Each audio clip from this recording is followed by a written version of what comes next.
The Book of Exodus. Jacob, also known as Israel, was the father of 12 sons. These 12 would become the patriarchs of the tribes of Israel.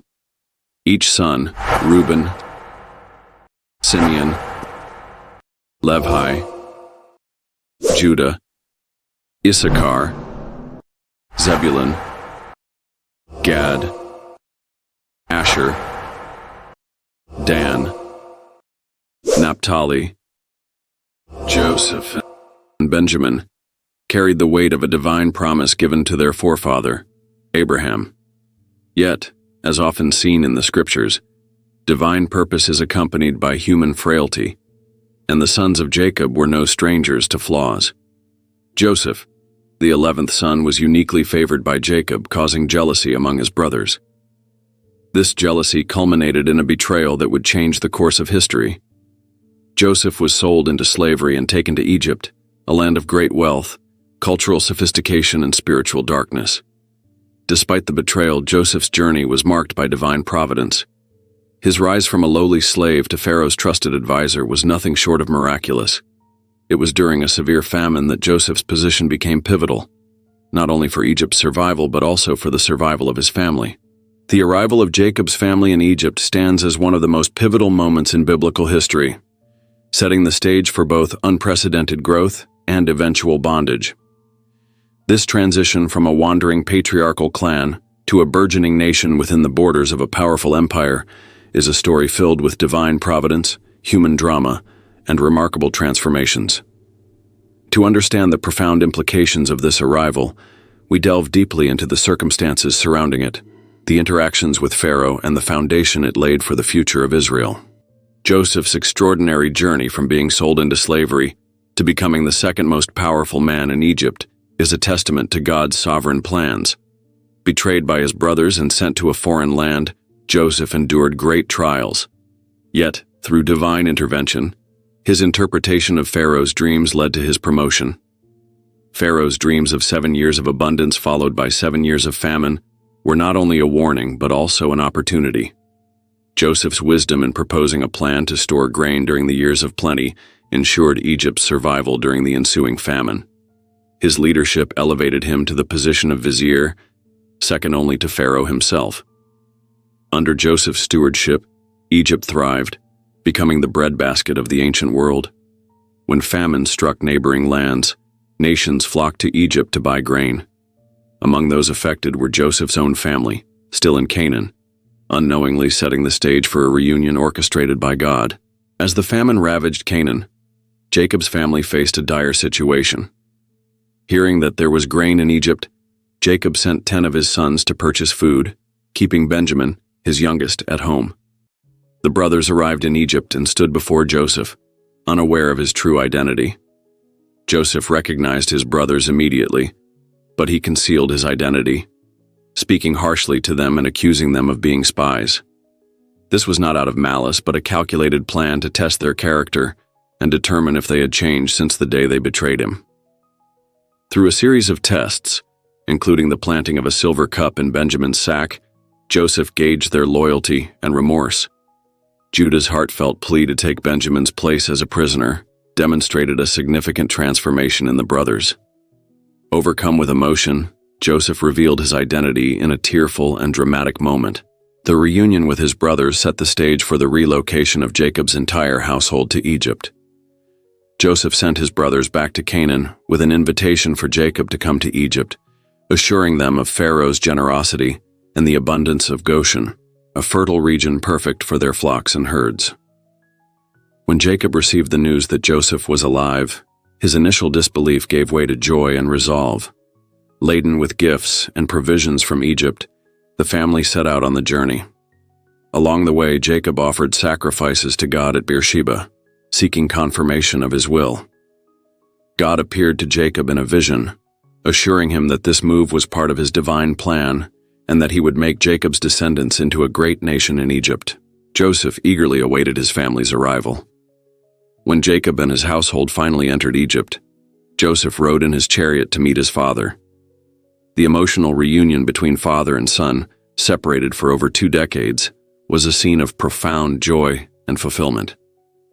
Jacob declared that he could now die in peace, having seen Joseph alive. Joseph presented his family to Pharaoh, carefully orchestrating the meeting to ensure a favorable reception. Pharaoh, impressed by the wisdom and character of Joseph, extended his favor to Jacob's family. He inquired about their profession, and they explained that they were shepherds, a profession held in low regard by Egyptians. Despite this cultural disdain, Pharaoh offered them the land of Goshen, recognizing the benefit of having Joseph's family settled in a region where their skills and expertise could thrive. This act of generosity was a testament to Joseph's influence and the respect he commanded in Pharaoh's court. The land of Goshen proved to be an ideal home for Jacob's family. Fertile and spacious, it allowed their flocks and herds to flourish.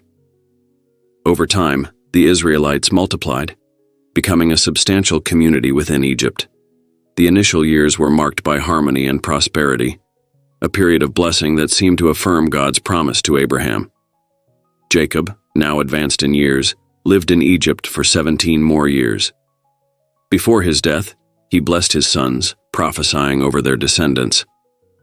His blessings, rich with symbolism and insight, foreshadowed the future of the tribes of Israel.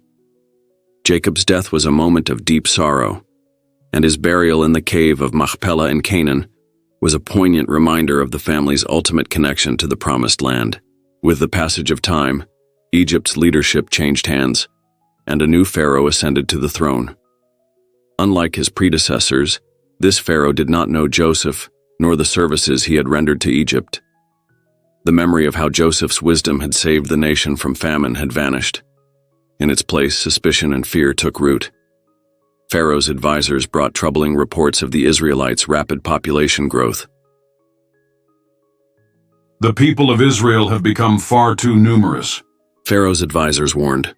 If war breaks out, they might join our enemies and rise against us. Pharaoh's paranoia was fueled by the Israelites' perceived strength and unity. What once was seen as a blessing, a thriving, industrious people contributing to Egypt's prosperity, was now viewed as a threat.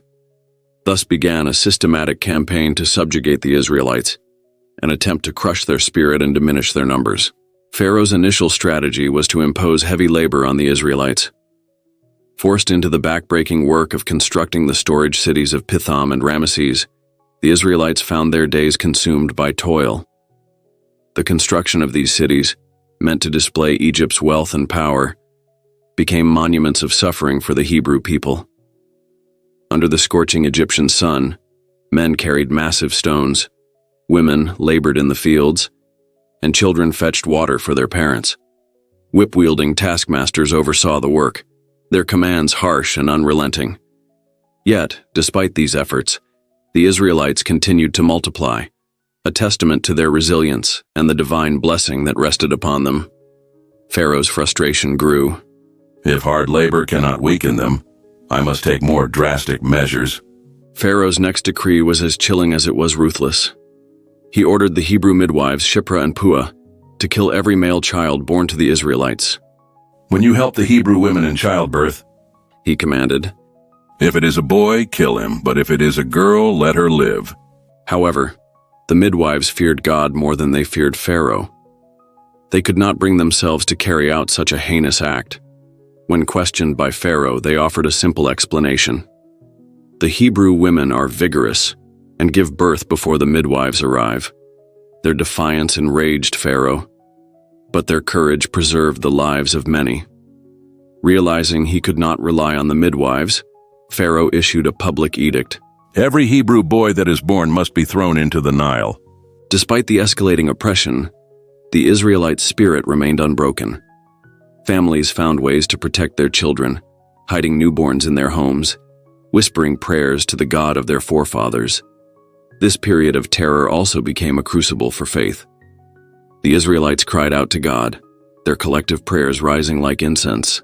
Deliver us, O God of Abraham, Isaac, and Jacob. Remember your covenant with our fathers. Little did they know God had heard their cries, and the wheels of deliverance were already in motion. In the midst of this oppression, one woman's actions would alter the course of history. Jochebed, a Levite woman, gave birth to a son. From the moment she held him in her arms, she knew there was something extraordinary about him. But the danger was immense. If the child's cries were heard, the Egyptian soldiers would come. For 3 months, Jochebed hid her son, her every waking moment consumed by fear. When it became impossible to conceal him any longer, she crafted a plan as desperate as it was ingenious. She wove a basket from reeds, coated it with tar and pitch to make it waterproof, and placed her baby inside. With trembling hands, she set the basket adrift on the Nile River. As the basket floated away, Jochebed's daughter Miriam followed it from a distance, her heart pounding with each turn of the river. Moses was born into a time of peril. Pharaoh's decree to drown all male Hebrew infants in the Nile River cast a shadow of despair over the Israelites. Yet Moses' story began with an act of faith and defiance. His mother, Jochebed, hid him for 3 months. When she could no longer conceal him, she placed him in a basket coated with pitch and set him adrift on the Nile. It was an act of both desperation and hope. The basket was discovered by Pharaoh's daughter, who, moved by compassion, adopted the child. Unbeknownst to her, the nursemaid she hired to care for the baby was Moses' biological mother.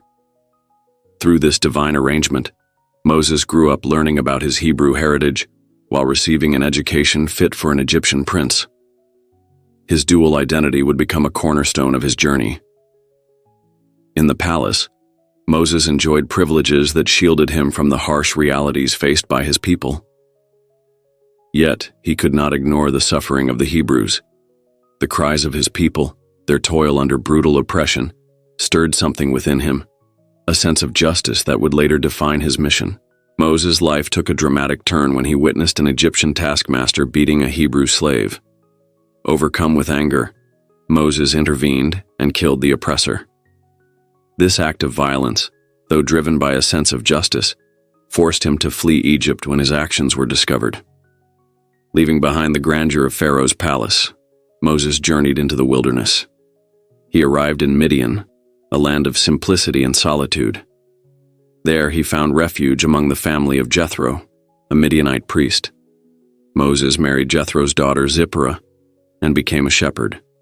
For 40 years he tended flocks, his once lavish lifestyle replaced by the humble rhythms of pastoral life. Though the wilderness seemed like an exile, it was in this place of isolation that Moses' character was shaped.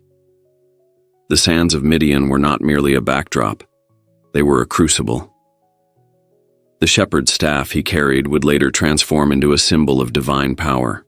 Moses' calling began with an extraordinary encounter on Mount Horeb, also known as the Mountain of God.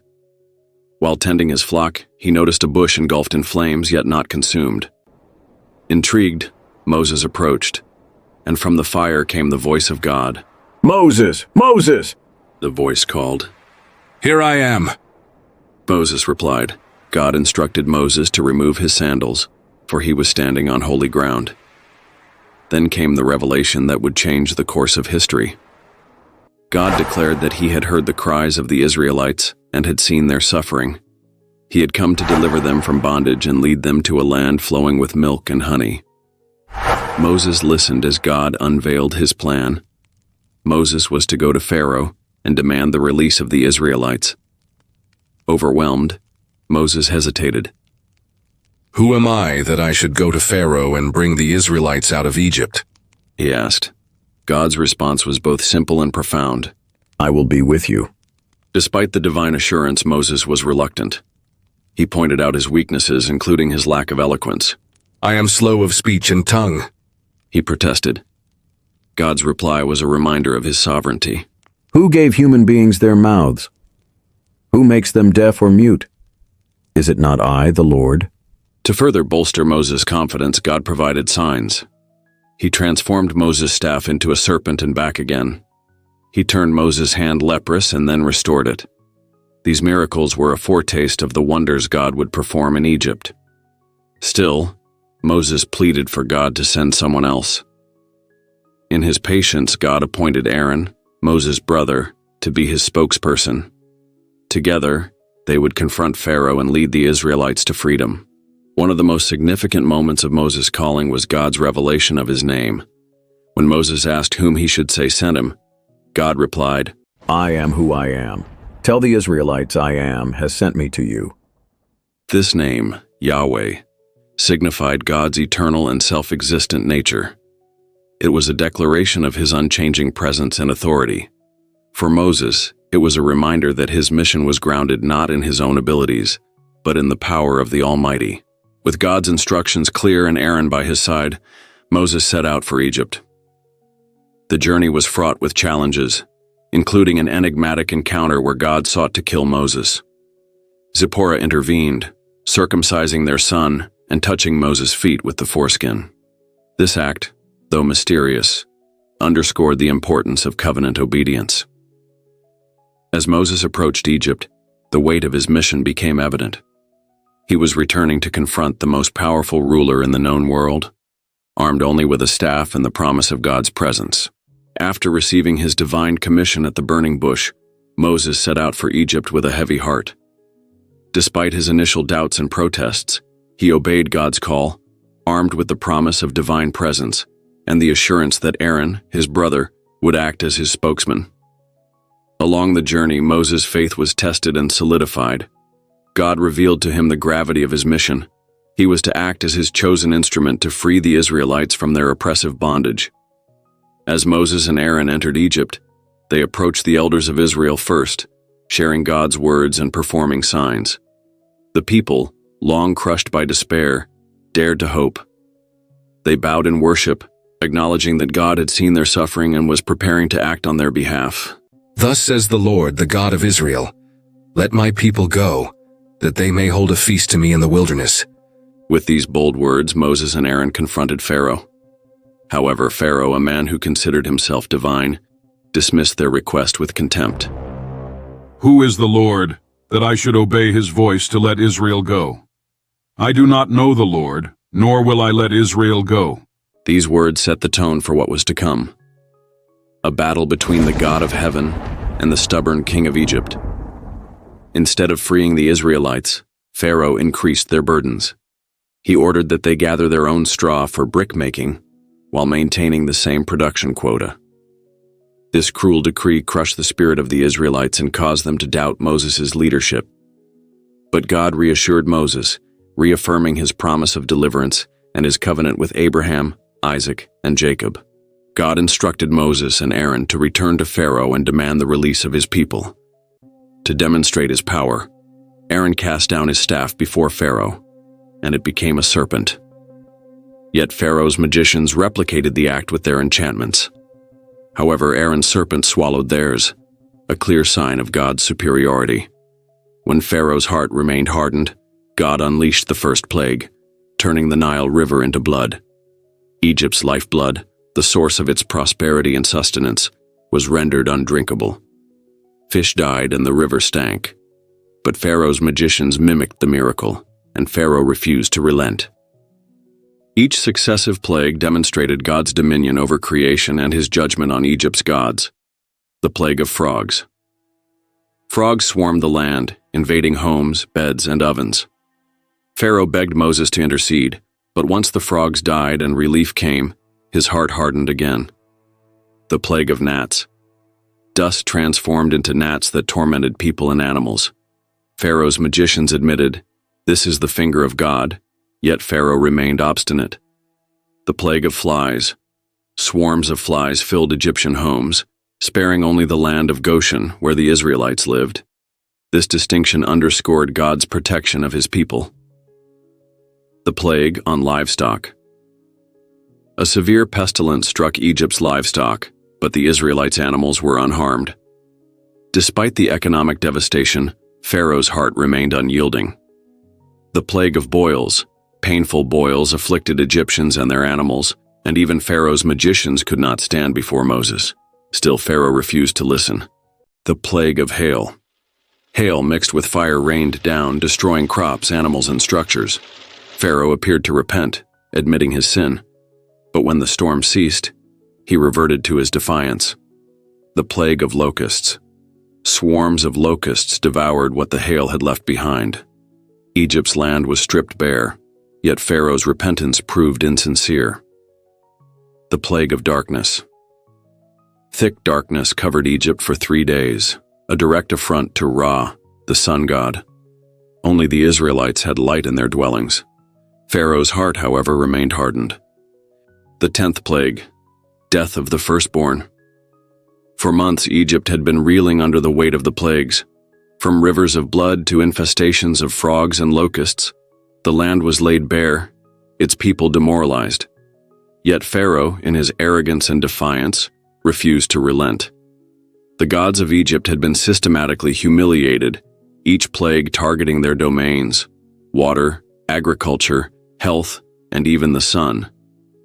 But one god remained unchallenged in Pharaoh's eyes: himself. He saw himself as the ultimate authority, the living embodiment of divine power. God's plan would challenge this illusion with an act so devastating that even Pharaoh's resolve would crumble. The 10th and final plague was announced with chilling precision. Moses and Aaron stood before Pharaoh, their voices carrying the weight of divine decree. Thus says the Lord, "About midnight I will go out into the midst of Egypt, and every firstborn in the land of Egypt shall die, from the firstborn of Pharaoh who sits on his throne to the firstborn of the female servant who is behind the handmill, and all the firstborn of the cattle." This was not merely a warning. It was a declaration of judgment. The Israelites were given explicit instructions to prepare for this momentous night. God instituted the Passover, a sacred observance that would become central to their identity. Each family was to select an unblemished lamb, a symbol of innocence and purity, and sacrifice it at twilight. The blood of the lamb was to be applied to the doorposts and lintels of their homes as a sign for the angel of death to pass over their dwellings. The meal itself was symbolic. The lamb was to be roasted whole, its bones unbroken and eaten with bitter herbs and unleavened bread. The bitter herbs represented the bitterness of slavery, while the unleavened bread signified the haste with which they would leave Egypt, having no time for the dough to rise. They were to eat in readiness, with their sandals on their feet, staffs in hand, and belts fastened, embodying the urgency of impending deliverance. This solemn ritual was not merely an act of obedience, but a demonstration of faith. It was a profound acknowledgement that salvation would come, not by their own strength, but by the hand of God. As darkness fell over Egypt, an eerie stillness descended. The anticipation was palpable, a heavy silence broken only by the occasional cry of an animal or the rustling of leaves in the wind. Then, at midnight, the judgment began. The angel of death moved through the land, striking down the firstborn of every household not marked by the blood of the Lamb. The cries of anguish began as faint murmurs, but soon swelled into a cacophony of grief that swept through the streets. In every home, from the palaces of the elite to the humble abodes of servants, there was death. Even Pharaoh, the self-proclaimed god, was not spared. His heir, the symbol of his legacy and divine status, lay lifeless. The devastation was total, an undeniable demonstration of God's power and sovereignty. Meanwhile, in the land of Goshen, where the Israelites dwelled, there was peace. The blood on their doorposts stood as a testament to their faith and God's mercy. Not a single Hebrew household experienced loss that night. It was a stark contrast, a powerful message that the God of Israel was a God of both justice and salvation. In the aftermath of the plague, Pharaoh summoned Moses and Aaron in the dead of night. His voice, once filled with arrogance, now trembled with defeat. "Rise, go out from among my people, both you and the children of Israel. And go, serve the Lord as you have said. Take your flocks and your herds as you have said, and be gone, and bless me also." The Egyptians, overwhelmed by fear and grief, urged the Israelites to leave quickly, offering them silver, gold, and clothing as if to hasten their departure. It was a dramatic reversal of fortune. The enslaved were now free, and the wealth of Egypt was in their hands, fulfilling God's promise to Abraham that his descendants would leave their captivity with great possessions. The Israelites departed in haste, their numbers swelling to around 600,000 men, not including women and children. They journeyed as a nation, united in their shared experience of deliverance and bound by the covenant of their God. The path ahead was uncertain, but the Israelites were not alone. God's presence was manifest in a pillar of cloud by day and a pillar of fire by night, guiding them and providing reassurance of his continual presence. The journey to freedom was not merely a physical exodus, but a spiritual pilgrimage, a journey of faith and transformation. As they moved toward the wilderness, the reality of their situation began to sink in. They were free, but freedom came with its own challenges. The memories of Egypt, with its familiar routines and provisions, lingered in their minds. Yet, there was no turning back. They were a people set apart, chosen to fulfill a divine purpose. Back in Egypt, Pharaoh's grief over the death of his firstborn turned to rage and regret. The realization of his diminished labor force and the humiliation of yielding to Moses' God fueled his decision to pursue the Israelites. Gathering his chariots, horsemen, and troops, Pharaoh mobilized a formidable force to reclaim what he saw as Egypt's lost property. The sight of Egypt's might bearing down on them struck terror in the hearts of the Israelites. Trapped between Pharaoh's army and the seemingly impassable Red Sea, they cried out to Moses, lamenting their predicament. "Was it because there were no graves in Egypt that you brought us to the desert to die?" they asked, their voices tinged with panic and despair. Moses' response was both a rebuke and a reassurance. "Do not be afraid. Stand firm, and you will see the deliverance the Lord will bring you today. The Egyptians you see today you will never see again. The Lord will fight for you, you need only to be still, only to be..." God instructed Moses to raise his staff and stretch out his hand over the sea to divide the waters. He assured Moses that the path through the sea would not only deliver the Israelites, but also serve as a demonstration of his power to both his people and their enemies. As the Israelites prepared to move forward, the pillar of cloud shifted, positioning itself between the Israelites and the advancing Egyptians. This divine barrier plunged the Egyptian camp into darkness while illuminating the path for the Israelites. In an act of divine power, Moses obeyed God's command. As he stretched out his staff, a strong east wind began to blow, driving back the waters of the Red Sea and transforming it into dry land. Walls of water rose on either side, creating a pathway wide enough for the entire Israelite community to cross. The scene was nothing short of miraculous. Parents clutched their children's hands as they stepped onto the seabed, their eyes wide with wonder. Shepherds guided their flocks through the path, their faces lit with a mixture of astonishment and gratitude. Every step was a testament to their faith in a God who could turn the impossible into reality. Unwilling to concede defeat, Pharaoh ordered his army to pursue the Israelites into the sea. As the chariots thundered across the seabed, the Egyptians must have marveled at the sight of the towering walls of water. Yet their determination to capture the Israelites blinded them to the peril they faced. In the midst of their pursuit, chaos erupted. Wheels fell off chariots, horses stumbled, and confusion spread through the ranks. The Egyptians began to realize the folly of their actions, exclaiming, "Let's get away from the Israelites. The Lord is fighting for them against Egypt." Once the Israelites had safely reached the other side, God instructed Moses to stretch out his hand over the sea again. As he obeyed, the waters that had been held back with such precision came crashing down with devastating force. Pharaoh's army was engulfed, their chariots and soldiers swallowed by the sea. Not a single one of them survived. The Israelites, standing on the far shore, watched in awe as the mighty Egyptian army was utterly destroyed.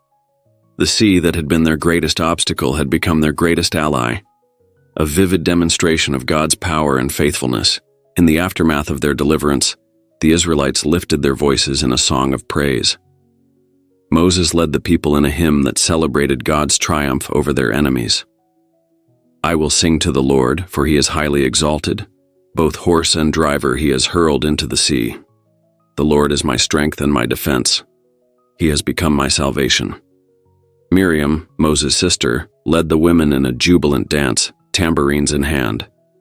Together they celebrated the God who had turned their despair into joy, their captivity into freedom. 3 days after crossing the Red Sea, the Israelites' joy turned to despair. They had journeyed without finding water, and when they finally reached the waters of Marah, they discovered it was undrinkable. The people grumbled against Moses, saying, "What shall we drink?" Their complaints were not merely expressions of discomfort, but signs of a deeper spiritual struggle. After witnessing God's mighty hand in Egypt, they still doubted his ability to provide for their basic needs. Moses cried out to God, and the Lord instructed him to throw a specific piece of wood into the water. Miraculously, the water became sweet and drinkable. This act was not just a demonstration of God's provision. It was a lesson in trust. The Lord declared, "If you diligently heed the voice of the Lord your God and do what is right in his sight, give ear to his commandments and keep all his statutes, I will put none of the diseases on you which I have brought on the Egyptians, for I am the Lord who heals you." The transformation of bitter water symbolized a greater spiritual truth: God's ability to turn despair into hope and provide in the most barren of circumstances. Yet this was only the beginning of the trials to come. As their journey continued, the Israelites faced another crisis: hunger. The supplies they had brought from Egypt were dwindling, and the harsh desert offered no sustenance. Once again the people grumbled, longing for the abundance of food in Egypt, saying, "Oh, that we had died by the hand of the Lord in the land of Egypt, when we sat by the pots of meat and ate bread to the full." Exodus 16:3. God responded not with anger, but with provision. He promised to rain down bread from heaven, a miraculous sustenance that would come to be known as manna. Each morning the Israelites awoke to find the ground covered with a fine, flaky substance. It tasted like wafers made with honey, a reminder of God's promise to lead them to a land flowing with milk and honey. The provision of manna came with specific instructions. Each family was to gather only what they needed for the day, except on the sixth day, when they would gather enough for 2 days to observe the Sabbath. This was a test of obedience and trust, teaching the Israelites to rely on God daily. Some, however, disobeyed, attempting to hoard the manna, only to find it spoiled and infested with worms by the next day. Through the manna, God demonstrated his faithfulness, but he also revealed the people's tendency to doubt and disobey. Yet even in their failures, God's grace abounded, sustaining them each day. The journey through the wilderness brought another dire challenge: thirst. At Rephidim there was no water for the people to drink, and their complaints grew louder. They quarreled with Moses, accusing him of leading them to die of thirst. The tension reached a boiling point, with Moses fearing for his life. He cried out to the Lord, "What shall I do with this people? They are almost ready to stone me." God's response was both practical and profound. He instructed Moses to strike a rock with his staff, the same staff that had parted the Red Sea. When Moses obeyed, water gushed forth, providing life-giving sustenance for the entire congregation. This miracle underscored God's ability to bring life from lifelessness, to provide abundantly in the most barren of places. The incident at Rephidim was not just about quenching physical thirst, but also about addressing spiritual drought. The place was named Massah, testing, and Meribah, quarreling, because the people tested the Lord, asking, "Is the Lord among us or not?" Despite their doubts, God's provision was unwavering, a testament to his patience and mercy. As the Israelites journeyed through the wilderness, they encountered their first external threat: the Amalekites. This nomadic tribe attacked the Israelites at Rephidim, exploiting their vulnerability. Moses instructed Joshua to choose men to fight while he stood on a hill with the staff of God in his hand. During the battle, a remarkable scene unfolded. As long as Moses held up his hands, the Israelites prevailed. When he lowered them, the Amalekites gained the upper hand. Recognizing the significance of Moses' posture, Aaron and Hur supported his hands, ensuring they remained steady until sunset. Their combined efforts led to a decisive victory. This episode highlighted the power of intercession and unity. Moses' raised hands symbolized dependence on God, while Aaron and Hur's support demonstrated the importance of community in achieving victory. The Lord commanded Moses to write this event as a memorial, saying, "I will utterly blot out the memory of Amalek from under heaven." The towering silhouette of Mount Sinai dominated the horizon as the Israelites encamped at its base. This was no ordinary mountain. It was the site of an extraordinary encounter that would forever shape their destiny. The journey to this sacred place had been fraught with trials, but every step led them closer to this divine appointment. Here, God would establish a covenant that transcended time and place, defining not only the Israelites but also the spiritual framework for countless generations to come. The scene was both awe-inspiring and terrifying. Thick clouds descended upon the mountain, accompanied by thunder, lightning, and the deafening sound of a trumpet. The mountain quaked violently, and smoke billowed upward as if from a furnace. The air was thick with the palpable presence of God. Moses, their chosen leader, ascended into the divine realm, leaving the people below to grapple with both fear and anticipation. As Moses climbed Mount Sinai, the Israelites watched with bated breath. They had witnessed countless miracles during their exodus, but this encounter was different. This was not a display of power for their deliverance. It was a moment of divine revelation. God's voice thundered from the mountain, declaring his intentions to make them a kingdom of priests and a holy nation. The covenant was both an invitation and a responsibility. God promised to be their God, to protect and provide for them, but he also required their obedience. The 10 Commandments, inscribed by God himself on tablets of stone, were the cornerstone of this covenant. These laws were not merely rules. They were the blueprint for a society built on justice, mercy, and reverence for the divine. Moses returned to the people with the words of the covenant, and their response was unanimous. "We will do everything the Lord has said." This declaration marked a pivotal moment in their journey. They were no longer just a group of freed slaves. They were now a chosen people, bound to God by sacred promises. While Moses remained on the mountain receiving further instructions from God, the Israelites grew restless. Their fear and impatience culminated in a grievous act of disobedience. They demanded that Aaron, Moses' brother, create a tangible God for them to worship. Succumbing to their pressure, Aaron fashioned a golden calf from their jewelry. This act of idolatry was a stark betrayal of their covenant with God. The people danced and feasted before the golden calf, proclaiming it to be the God who had brought them out of Egypt. When Moses descended and witnessed their rebellion, his anger burned hot. He smashed the stone tablets, a symbolic act that reflected the shattered covenant. Moses interceded on behalf of the Israelites, pleading with God to forgive their sin. His prayer was a profound demonstration of his role as a mediator. God, in his mercy, renewed the covenant, but not without consequences. The golden calf incident served as a sobering reminder of the fragility of human faith and the enduring patience of God. After the covenant was renewed, God gave Moses detailed instructions for the construction of the Tabernacle, a portable sanctuary where his presence would dwell among the people. The Tabernacle was not just a physical structure, it was a symbol of God's desire to be near his people. The instructions were precise, emphasizing craftsmanship and reverence. The materials used, gold, silver, fine linen, and acacia wood, reflected the holiness of the space. Every detail, from the Ark of the Covenant to the menorah, was imbued with spiritual significance. The people, moved by a renewed sense of devotion, willingly offered their resources and labor. The construction of the tabernacle was a communal effort, uniting them in their shared purpose. When it was completed, the glory of the Lord filled the sanctuary, and a cloud rested over it as a sign of his presence.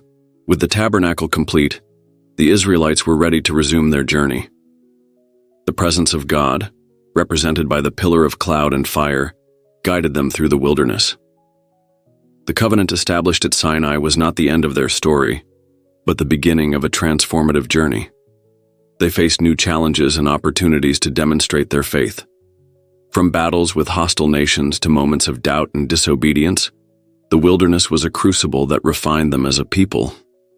Through it all, the covenant remained their anchor, reminding them of who they were and whose they were. The events at Mount Sinai were not just a historical episode. They were a divine revelation that continues to resonate. The covenant was a gift, offering a glimpse of God's character and his desire for a relationship with humanity. It called for obedience, not as a means of earning God's favor, but as a response to his love and grace. For modern readers, the story of Sinai is both a challenge and an encouragement. It challenges us to examine our own faithfulness and reminds us of the consequences of disobedience. Yet it also encourages us with the assurance that God's mercy is greater than our failures. As the Israelites moved forward, they carried with them the lessons of Sinai. The covenant was more than a set of laws. It was a testament to God's unwavering commitment to His people. It was a beacon of hope, guiding them through the wilderness and toward the promised land.